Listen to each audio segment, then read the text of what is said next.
Okay, so right now, outside rein, you're going to bring him around there, sit up straight. Watch your inside rib cage stays upright.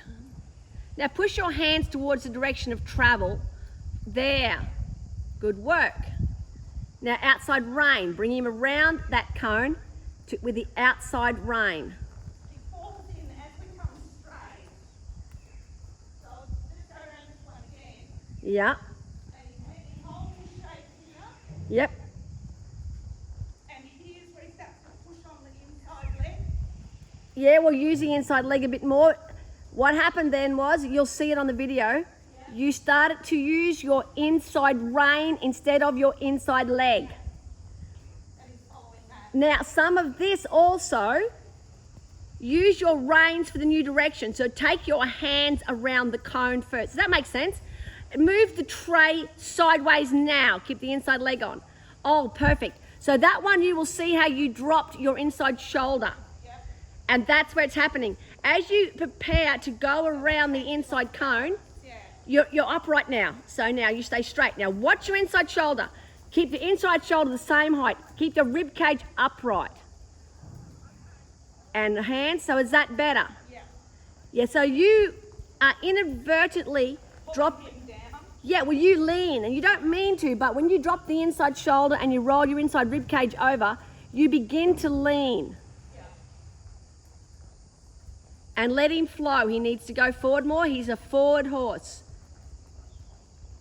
So you can actually keep your frame, Jenny, without forcing a headset. Just by talking to him, by shutting your hand, feel his face, what he wants, and then ask him to flow. So when the head comes up there, just shut your calves on him and drive him up to that bridle a little bit more. So just put two calves on,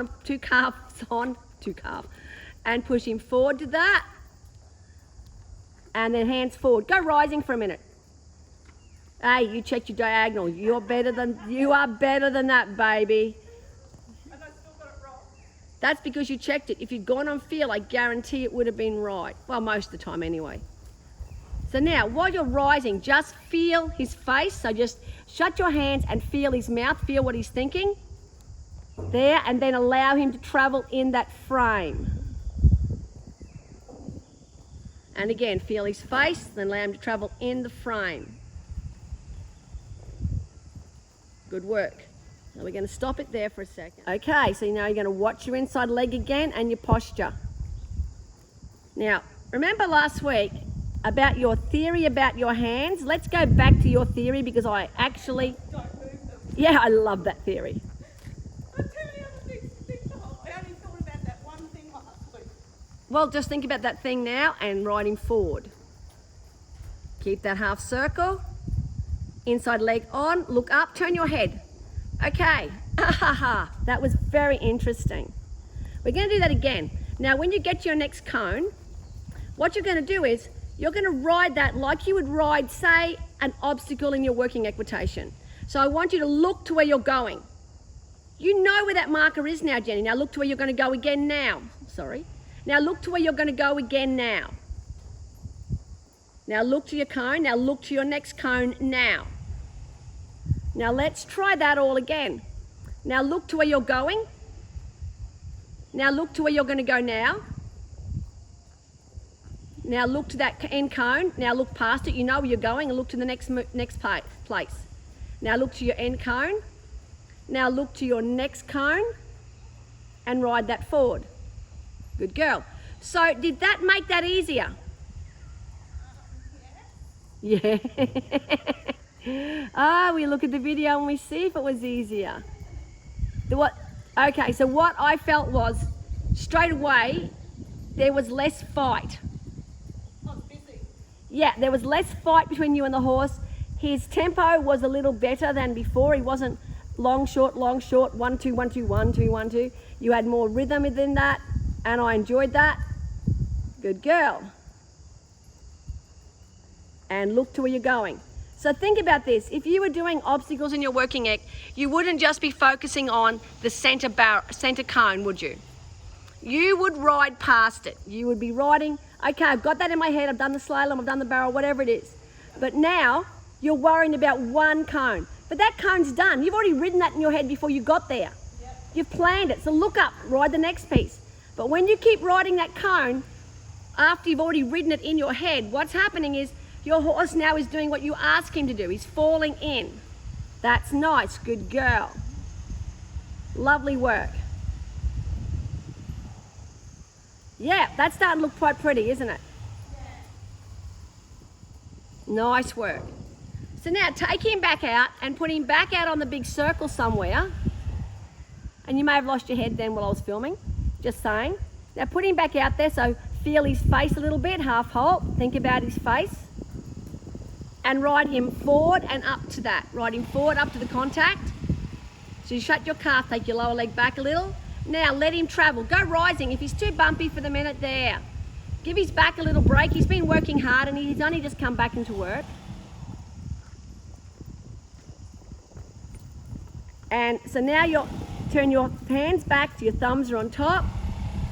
Instead of getting a little quiet wrestling match that you think I can't see, I can. Just shut the hand, hold. So don't let Moose talk you into a wrestling match either. Okay, now we're going to try something a little different with your hands. Even while you go around the cone, we're going to do the tray, but we're going to try something different. What you're going to do here is, you're going to put your hands 6 inches apart. You're going to bring your hands closer together and keep them still. Elbows stay in.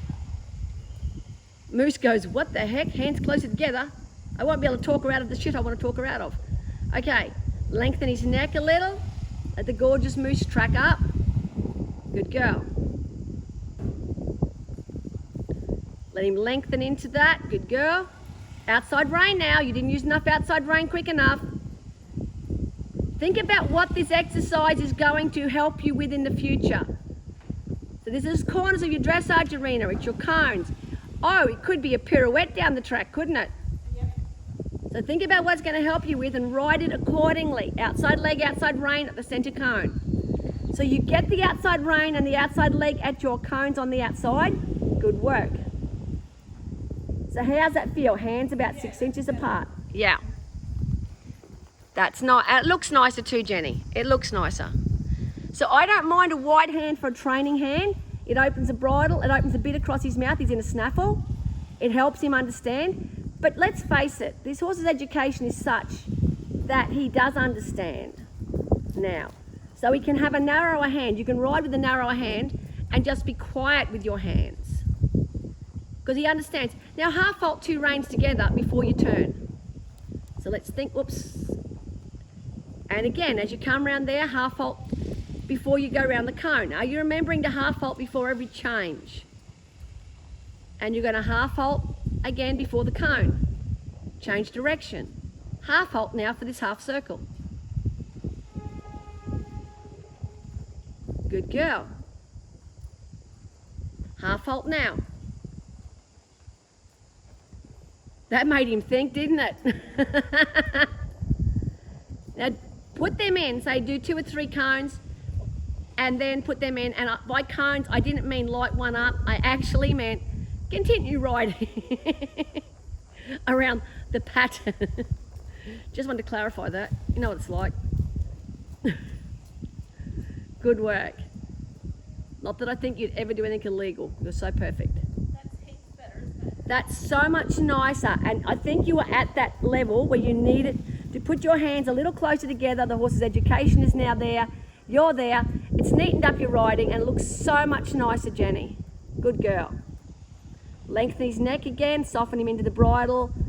So be polite. So you might take hold of his face by shutting the fists a little. Feel his face, drive him forward, relax the fist. Don't be mean to him. He's a lovely pony, isn't he? That's nicer. And half halt before that cone. At this cone, change direction again.